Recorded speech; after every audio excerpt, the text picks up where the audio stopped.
قطب مینار کی تاریخ۔ قطب مینار دہلی ہندوستان میں واقع ایک تاریخی یادگار ہے جو ہندوستانی اسلامی فن تعمیر کی بہترین مثالوں میں سے ایک سمجھی جاتی ہے۔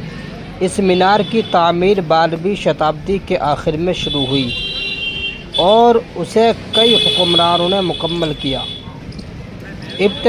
قطب مینار کی ابتدا 1152 عیسوی میں دہلی کے پہلے مسلمان حکمران قطب الدین ایبک نے شروع کی۔ قطب الدین ایبک محمد غوری کا غلام اور بعد میں دہلی سلطنت کا بانی بنا۔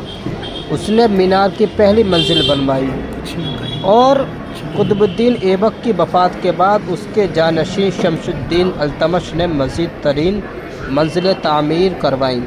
بعد میں 1328 میں فیروز شاہ تغلق نے زلزلے سے ٹوٹے ہوئے حصوں کی مرمت کرواتے ہوئے 5ویں منزل تعمیر کروائی۔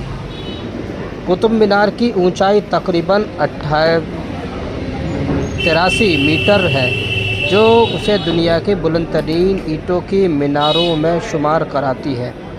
اس کی بنیاد کا نیچے کا حصہ 12.3 میٹر ہے جبکہ اوپر کا حصہ 2.8 میٹر رہ جاتا ہے۔ مینار کی بیرونی دیواروں پر قرآن آیت اور خوبصورت اسلامی خطاطی کی کندہ ہے۔ یہ لال سرخ پتھر سے بنی ہوئی ہیں جبکہ کچھ حصے سنگ مرمر سے بنائے گئے ہیں۔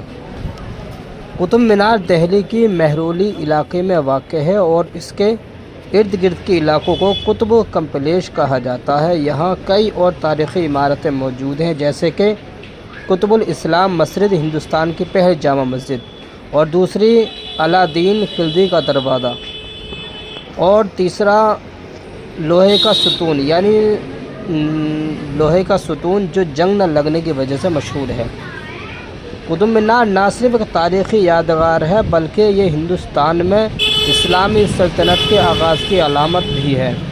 اور کچھ لوگ سوچتے ہیں کہ مسلمانوں کو ہندوستان سے نکالا جائے گا، لیکن وہ یہ نہیں جانتے کہ ہندوستان کی تاریخ اب سے نہیں بلکہ سویوں سال پرانی تاریخ ہے۔ قطب مینار کی یہ آیتیں بتاتی ہیں کہ یہاں پر مسلمانوں نے کتنی محنت کی گئی ہے، مسلمانوں کے ہاتھوں کتنا ہندوستان کو آباد کیا گیا ہے، اور کس طرح سے مسلمانوں نے ہندوستان کو خوبصورتی کا نئے اجازت دیے ہیں۔ اور ہندوستان آباد رہے، ہندوستان زندہ باد، ہندوستان زندہ باد۔